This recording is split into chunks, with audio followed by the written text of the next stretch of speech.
Hi friends, నెయ్యి దీపాలు తయారు చేసే విధానం మీకు చూపిస్తా చూడండి.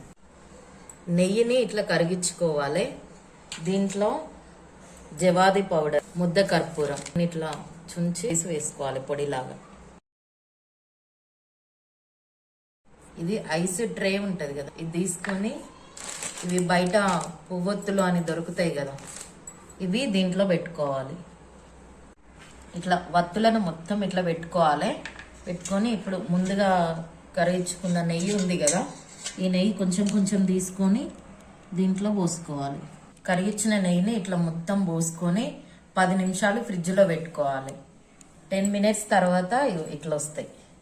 మాల్ట్ దీంట్లో కూడా పోసుకోవచ్చు. రెడీ అయిన దీపాలను ఇట్లా తీసి పూజా రూమ్లో ఇట్లా పెట్టి. ఓకేనా ఫ్రెండ్స్, ఎలా ఉందో కామెంట్ బాక్స్లో కామెంట్ చేయండి.